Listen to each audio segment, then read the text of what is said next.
함께 나누려고 합니다. 책을 읽다가 눈에 꽂히는 글귀가 있었습니다. 하나님은 사역에 대해서만큼이나 당신의 사역자들에 대해서도 관심을 가지고 계십니다. 또 다른 글귀에서는 하나님은 우리를 통해서 무언가를 하시길 원하실 뿐 아니라 또한 우리 안에서 무언가 하시기를 원하십니다. 이 두 글귀가 제 마음을 쾅 쳤습니다. 하나님은 우리에게 일 시키시는 것도 참 좋아하십니다. 일 부려먹기 아주 대장이십니다. 하지만 그것보다 하나님이 더 관심을 가지고 계시는 건 내 속사람입니다. 하나님은 내가 일하는 것보다 내 속에 당신이 내 속에서 일하시는 걸 더 깊은 관심을 가지고 계신다는 걸 다시 한번 생각해 봤습니다. 특별 기도에 하나님이 우리 속에서 일하시는 시간이 될 줄 믿습니다. 하나님은 우리를 통해 우리 안에서 일을 하시고 만들어 가십니다. 하나님이 우리 속에 일하시는 중요 포인트, 저에게 주시는 은혜 두 가지를 오늘 함께 나누겠습니다. 첫 번째입니다. 우리 같이 한번 읽어보겠습니다. 하나님이 우리 속에 일하시는 두 가지 중요 포인트. 첫 번째, 중심을 살피자. 우리 말씀 사무엘상 16장 7절 말씀 같이 한번 읽겠습니다. 여호와께서 사무엘에게 이르시되 그의 용모와 키를 보지 말라. 내가 이미 그를 버려놓으라. 내가 보는 것은 사람과 같이 아니하니 사람은 외모를 보거니와 나 여호와는 중심을 보느니라 하시더라. 아멘. 여러분, 사무엘상에서 하나님은 다윗을 발탁하시면서 중심을 보신다. heart. 발음 괜찮았습니까? 중심을 보신다. 하나님의 기준은 중심입니다. 사람의 기준과 너무 많이 다릅니다. 원어적으로 해석하면 사람들은 육체의 눈으로 보거니와 여호와는 마음의 눈으로 본다라는 해석이 더 원어적으로는 맞다고 합니다. 사람이 판단하는 척도 그리고 하나님의 척도 다르다는 것입니다. 저 사람이 왜? 저 사람은 왜? 그러나 그 왜 속에 하나님과 우리의 다름이 존재한다는 것입니다. 인간은 육체의 눈을 가지고 사람의 외모, 신장, 배경, 재능, 때로는 예의 이런 것들을 볼 때가 참 많습니다. 그러나 하나님은 마음의 눈을 가지고 내적인 겸손, 신앙, 인격, 진실성을 감찰하신다는 것입니다. 역대상 28장 9절 말씀 우리 같이 한번 볼까요? 내 아들 솔로몬아, 너는 네 아버지 하나님을 알고 온전한 마음과 기쁜 뜻으로 섬길지어다. 여호와께서는 모든 마음을 감찰하사 모든 의도를 아시나니 네가 만일 그를 찾으면 만날 것이요 만일 네가 그를 버리면 그가 너를 영원히 버리시리라. 아멘. 마음으로 중심으로 발탁된 아버지가 죽어가며 아들에게 건넨 말입니다. 하나님께서는 모든 마음을 감찰하사 모든 의도를 아시나니 그러므로 온전한 마음으로 하나님을 섬기라. 우리 다 하나님을 섬기고 있습니다. 열심히 섬기고 있습니다. 온전한 마음으로 우리의 의도까지 살피시는 하나님 앞에 정비되고 발탁되고 무장되고 회복되는 그 우리의 마음이 이번 특기 기간에 되기를 간절히 소망합니다. 다윗은 양치기였습니다. 중심 하나로 발탁됐습니다. 아무런 배경, 아무런 재능, 아무런 능력, 갖춰진 것 아무것도 없었습니다. 그래서 시편 7장 7편 9절에 다윗은 또 이렇게 말합니다. 같이 봅시다. 악인의 악을 끊고 의인을 세우소서. 의로우신 하나님이 사람의 마음과 영심을 감찰하시나이다. 다윗은 하나님이 마음을 보고 있다는 걸 너무나도 잘 알고 있었고 그래서 그 하나님 앞에 가식이 아니라 거짓이 아니라 포장지가 아니라 마음으로 살 수밖에 없었습니다. 예수님도 이런 말씀을 하셨습니다. 누가복음 16장 15절에 예수님께서 바리새인들에게 하신 말씀입니다. 같이 보겠습니다. 예수께서 이르시되 너희는 사람 앞에서 스스로 옳다 하는 자들이나 너희 마음을 하나님께서 아시나니 사람 중에 높임을 받는 그것은 하나님 앞에 미움을 받는 것이니라. 아무리 내 스스로 옳다 하고 사람들을 가르치고 그리고 사람들 앞에 높임을 받아도 하나님은 너희 마음을 아시나니 왜 그러는지, 하나님 이름을 빗대도 교회의 영광을 빗대도 그 마음에 높아지고자 하는 내 의도를 하나님은 간파하신다고 예수님은 말씀하십니다. 잠언 21장 2절에도 이런 말씀이 있습니다. 우리 같이 봅시다. 사람의 행위가 자기 보기에는 모두 정직하여도 여호와는 마음을 감찰하시느니라. 하나님의 시선과 기준은 변하지 않습니다. 당신의 중심을, 나의 중심을, 여러분의 중심을 보고 계십니다. 때론 부족해도 괜찮아 임마 하실 때 하나님은 우리의 중심에 흡족하실 때, 아무리 사람들 보기에 바르고 예의 바르고 깔끔하고 깔쌈해도 아니야 임마 하실 때 있다는 것입니다. 그리고 하나님은 이 특기 기간 동안 우리에게 온 매무새를 만져주듯이 우리의 모든 축복의 통로가 되는, 하나님 발탁의 기준이 되는 우리의 마음을, 중심을 만져주고 싶어 하신다는 것입니다. 이야기 하나 합니다. 어느 마을에 성실하기로 소문난 두 나무꾼이 나무하러 산에 갔습니다. 같이 나무를 했습니다. 한 사람은 열심히 일했습니다. 쉬지 않고 일했습니다. 그리고 한 사람은 쉬엄쉬엄 쉬어가며 일했습니다. 반나절이 지나고 나무를 베어 내려왔습니다. 그런데 어찌된 일인지 나무를 벤 양이 너무 달랐습니다. 오히려 쉬지 않고 일한 나무꾼의 나무가 쉬엄쉬엄 일한 사람보다 더 적었습니다. 어째서? 그래서 쉬지 않고 일했던 나무꾼이 투덜거리며 말했습니다. 어째서 내 나무가 자네의 나무보다 더 작은가? 그러자 그 사람이 말했습니다. 간단하네. 나는 10분 쉬며 도끼날을 갈았네. 에브라임 링컨이 이렇게 말했습니다. 우리 같이 한번 읽어주실까요? 물을 베는데 6시간을 준다면 4시간은 도끼날을 가는 데 쓸 것이다.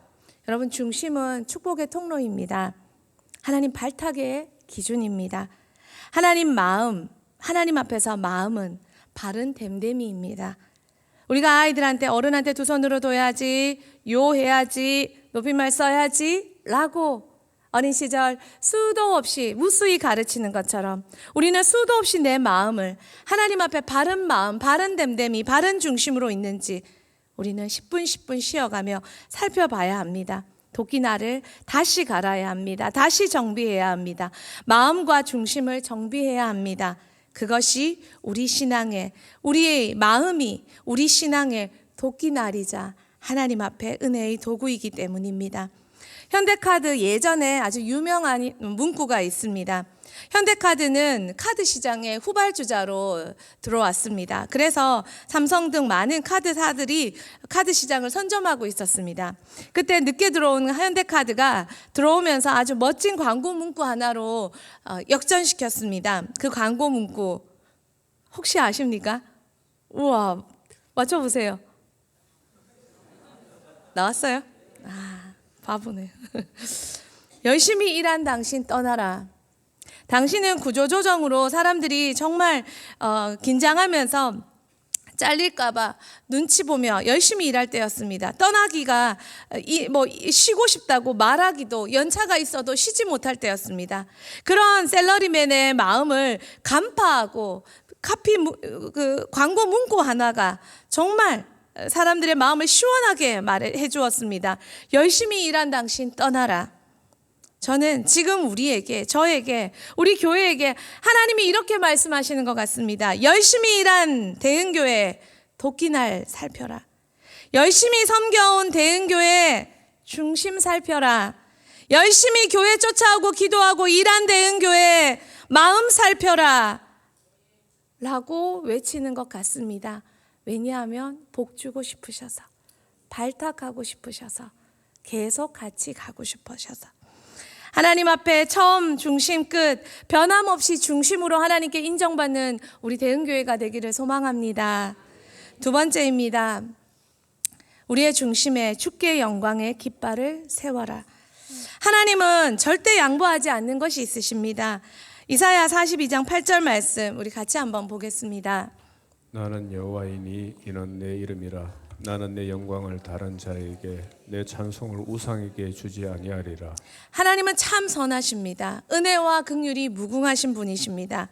그런데 그런 하나님이 절대 양보하지 않는 것이 있습니다. 당신의 영광입니다. 절대 나누지도 양보하지도 않으십니다. 여러분, 사역에서 인생에서 우리가 작은 성공을 거둘 때가 있습니다. 우와, 미션 석세스, 요 영역, 요 파트, 요 기간 잘했네. 그런데 그 작은 성공이 우리에게 선택의 기회입니다. 주께 영광이 되게 하는가, 나를 영화롭게 하는가. 작은 성공이 주께 영광이 되게 할 때 우리는 더 큰 성공과 더 큰 승리를 맛보는 사람이 될 수 있습니다. 그러나 작은 성공이, 작은 승리가, 작은 성취가 내게 영광이 될 때 우리는 더 큰 실패와 더 큰 패망으로 쓰러지고 자빠질 수 있습니다. 하나님은 이 사실을 우리에게 너무나도 잘 말씀해 주십니다. 하나님의 사람들은 이 사실을 너무 잘 알았고 하나님의 이 성품을 너무 잘 알았습니다. 그래서 평생 어떤 작은 성취에도 도취되지 않고 자신을 영화롭게 하지 아니하고 하나님께 그 영광을 철저하게 다시 돌려드렸습니다. 중국 내지 선교로 유명한 허드슨 테일러가 호주의 멜버른의 어느 교회에서 말씀을 증거하러 갔습니다. 사회자가 근사하게 그 허드슨 테일러를 소개했습니다. 그러자 허드슨 테일러가 설교단에 서서 이런 말로 시작했습니다. 존경하는 동역자 여러분, 나는 위대한 주인을 둔 미약한 종에 불과합니다. 라고 말하며 사회자의 칭찬을 무색하게 만들어 버렸습니다. 작은 성공, 작은 칭찬도 하나님 앞에 거절한다는 것입니다. 왜요? 더 큰 칭찬, 더 큰 승리를 얻고 싶어서 말입니다. 유명한 설교자이자 제가 아주 좋아하는 토저, 그는 아주 필력이 정말 날카로운 사람이죠. 그도 마찬가지입니다. 그가 설교단에 섰을 때 사회자가 근사하게 소개하자 토저가 이렇게 말했습니다. 여러분, 제가 드리고 싶은 말씀은 다만 이것입니다. 좋으신 하나님, 방금 한 그의 말을 용서해 주시고 그 찬사를 한없이 즐긴 제 자신을 용서해 주십시오. 참 날카로운 필력은 자기 자신을 향해서도 끊임없이 날카롭게 그렇게 세워갔습니다. 삶에서, 사역에서, 인생에서 우리는 작은 열매를, 승리를 맛볼 때가 있습니다. 우리 친구들, 우리 청년들, 정말 대학이라는 관문에서 작은 승리를 맛볼 때가 있습니다. 나 이렇게 했어, 이렇게 해주셨어, 하나님의 은혜야 하고 멋지게 간증할 때가 있습니다. 그리고 돌아서서 우리의 그 다음 시즌은 오히려 겸손과 하나님을 영화롭게 함으로 더 큰 승리로 걸어가고 있습니까? 아니면 그 간증 뒤에 숨은 나를 영화롭게 하는 그 모습으로 오히려 더 꼴어붙고 결국은 자신의 부족을 드러내고 나서야 다시 정신 차리고 일어서는 과정을 걷고 있습니까? 하나님은 철저하게 누구께 영광을 올리는지 보고 계시다는 것입니다. 사역과 삶의 열매는, 작은 승리는 우리에게 두 가지 기회를 제공합니다. 하나님께 영광을 돌리느냐, 나를 영화롭게 하느냐.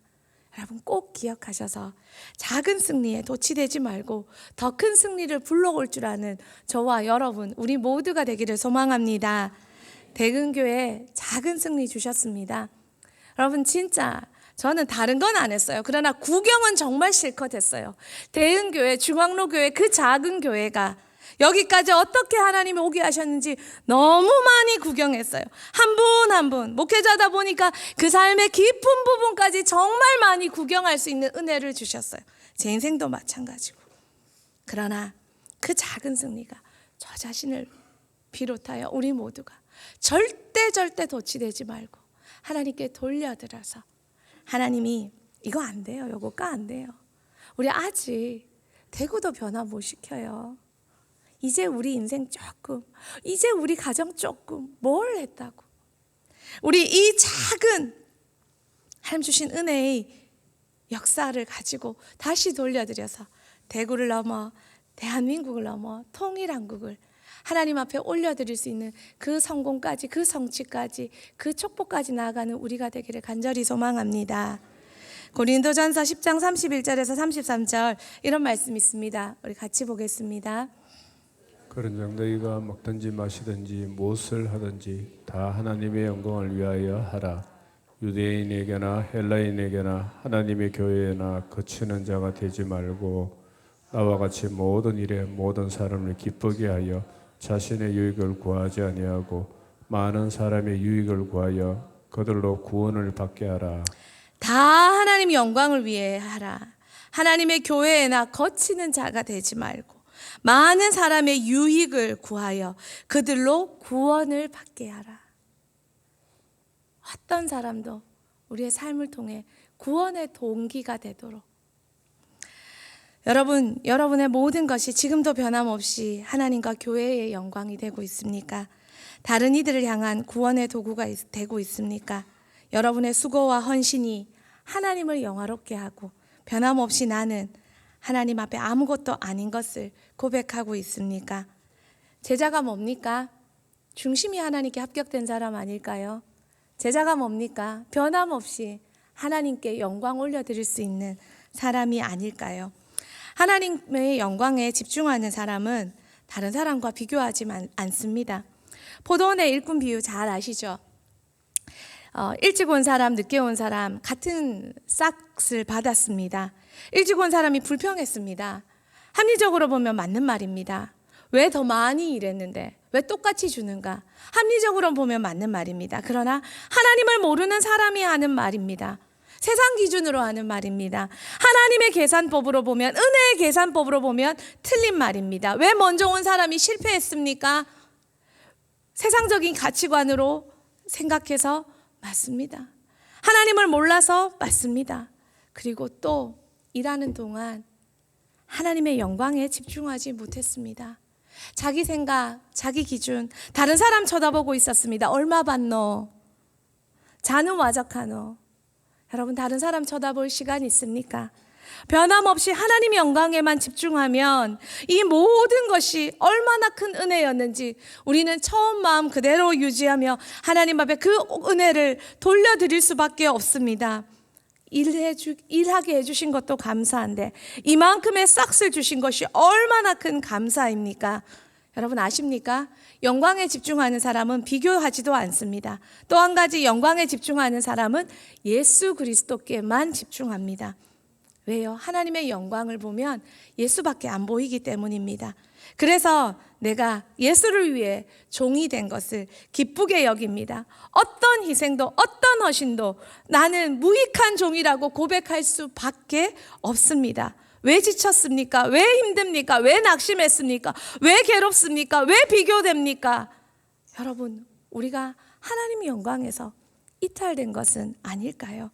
자는, 야는, 가는, 나는 그러고 있진 않을까요? 여전히 나는 하나님의 영광에 도취되어 예수님만 보며 나의 모든 삶이 무익한 종이라고 고백할 수 있습니까? 선교사님 그 데이비드 리빙스톤이 이런 말을 했습니다. 한번 읽어주시겠습니까? 우리를 위하여 자신을 내어주시고 가장 높은 하늘 아버지의 보좌를 떠난 예수님의 행하신 가장 위대한 희생을 기억한다면 우리는 결코 희생이라는 말을 언급해서는 안 됩니다. 예수님 앞에 내가 뭘 희생하고 뭘 드렸고 이렇게 말할 자격이 여기서 아는 게 아니고 이 깊이 느껴져서 눈물로 화답하는 그 신앙으로 돌아가고 싶습니다.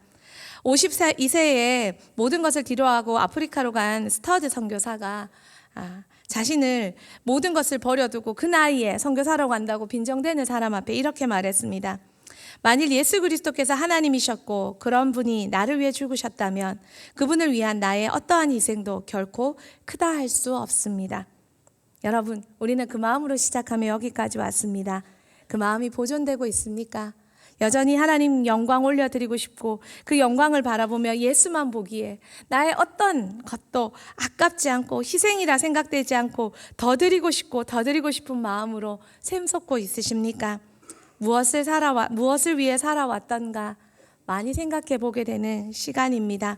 나의 중심과 나의 중심에 꽂힌 깃발은 주께의 영광이었나 돌아보게 됩니다. 그리고 그러지 못한 순간들에 대해 회개를 주십니다.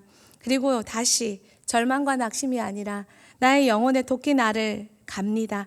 나의 중심을 다시 하나님께로, 그리고 나의 중심에 하나님 주께 영광이라는 깃발을 꽂으며 말입니다. 고린도전서 10장 31절 진짜 마지막입니다. 우리 같이 한번 읽겠습니다. 그런즉 너희가 먹든지 마시든지 무엇을 하든지 다 하나님의 영광을 위하여 하라.